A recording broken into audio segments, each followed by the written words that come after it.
Good afternoon. My name is George Ocean, one of the counselors at Pacifica. We also have Ms. Dorado. She also serves as a counselor, and we're both happy to be your AP coordinators for 24-25 school year. Before we get started, we want to take the time and thank you. Thank you so much for taking time away from your busy schedule to help our students out, to ensure that we test and make sure over 600 kids feel comfortable taking the AP exam. With that being said, please take a minute, write down our personal cell numbers. If you have any questions before the test, during the test, or even after the test, feel free to reach out our way, and we're happy to support in any way that we could to ensure that you're going to be 100% ready for the AP exam. So the purpose of today's training is to ensure that you understand your responsibilities as a proctor. You know that you're responsible for the materials you check out. You know your assignment. You fully understand the 3 different types of AP exams. You know the logistics of the testing date and the flow of your day. Our frequently asked questions, the scenarios that always pop up, we'll go over those too. We'll talk about dismissals and pretty much your next steps after this training video. And before I even go into the proctor responsibilities, let me just kind of review the spreadsheet that you should already have. And you're going to have a link to the email to kind of take your time with this sheet. So know that's going to be on the 3rd tab at the bottom, AP Proctors. And know that there's a column for proctors. Please know where your location is going to be. And we fully understand that it says start at 8 o'clock, or it may say start at 12, but we really want to emphasize and make sure that everybody gets there 30 minutes before the start of the test. And the rationale behind that is that we want to make sure that kids are checked in, they're already in their seats, and they're ready to go by 8 o'clock, making sure that their materials or belongings are perfectly fine where they're supposed to be. So know the date of your assignment. This number is going to be the students assigned to your room. You will be getting a roster, and just know who will be giving you a break on your testing date. And let me just review May 9th. So May 9th, you're going to see 3 proctors. The name in bold is the person in charge of reading the script, is the person in charge of projecting their College Board toolkit onto the screen. So Ms. Williams will serve as a room monitor, Ms. Campos will be the actual proctor, and Ms. Roman will also be a room monitor. And Mr. Burgania will be there to relieve all 3 for their break. Okay, let me go back here. And again, if you have any questions, feel free to text, email, or give us a call or stop by, whatever you're comfortable with. So your responsibilities as a proctor is to ensure that kids are not cheating, that you're doing active supervision, that you're making sure that whatever you checked out, you're bringing right back to us. Everything is accounted for. And you're supervising, you're doing active supervision. You're walking around making sure the kids are not cheating or not doing something they're not supposed to do. Again, it's critical that you know your room assignment, know where your room is located, make sure you know if you're a proctor or a room monitor. We want to just emphasize the need of you being there 30 minutes early to ensure that our kids start on time. We just have to be mindful that there's a few kids who will be taking 2 different AP exams on the same day, and we want to make sure that they have enough time to eat, enough time to take a quick break before they jump into the 2nd exam. Another thing to keep in mind is that sometimes on some days we're going to be using the same facility twice back to back, so we want to make sure that that room is cleared out, ready for the second wave of students coming in for the 2nd exam. So you're going to have a team of folks there checking kids in to make sure that we know who made it, who's absent, and it's just for attendance purposes. Everyone in bold will be proctors. If you're not in bold, you're going to be a room monitor. Only one proctor needs to display their toolkit, and everybody in the room will, as a team, complete the seating chart. So before we get into the other slide, just know that what exam you're going to be giving the kids, and know if it's going to be a digital, a hybrid, or a paper exam. We don't have any non-Blue Book computer-based exams, but we do have these first three. So if it's a digital exam, it's going to be 100% online. If it's a hybrid exam, it's mixed. It's paper and online. And if it's a paper exam, it's an old school paper exam that we're pretty much used to. The main difference is that the digital goes a lot quicker because the instructions are a lot shorter. The exams are not as long. The paper one, you still have to read like a good 12 minutes of instructions. With the digital, it's only about 30 seconds of instructions, an instruction that you have to read to the kids. So know what exam you're going to administer, and you'll get that from that one spreadsheet that we talked about earlier.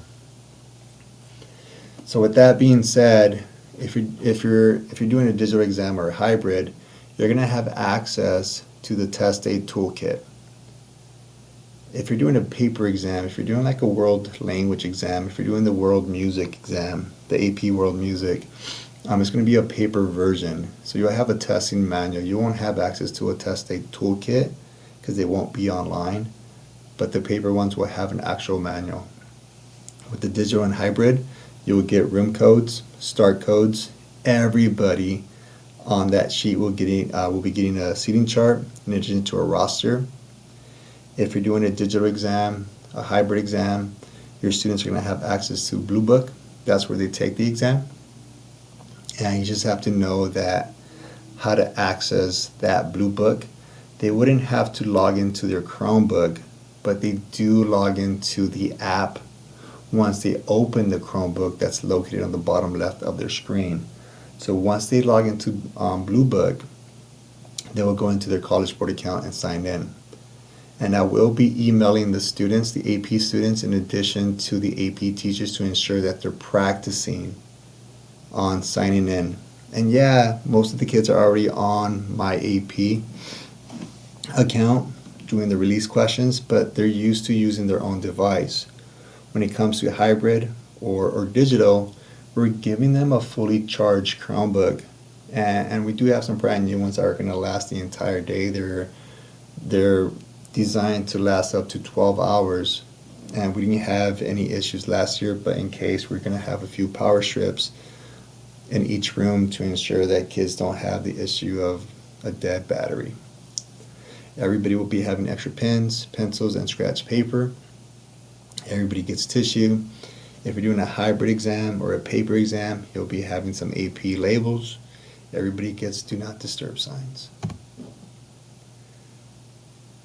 So the day of the exam, the procedures, please meet me at your assigned room. We're going to have a team there checking kids in. Students will need to find their seats. If they're doing a hybrid or a paper exam, they're going to have assigned seats.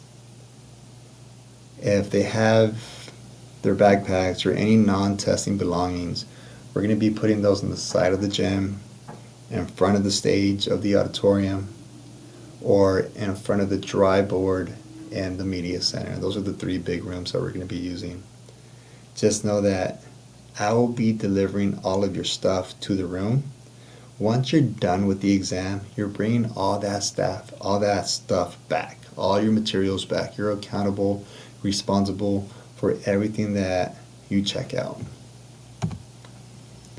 So if you are assigned to a fully digital exam, please take a minute, pause, and read step 1 through 5, steps 1 through 5. If this does not pertain to you, go ahead and skip this part. If you're still doing digital, pause it here, read steps 6 through 10. If this does not pertain, keep it flowing.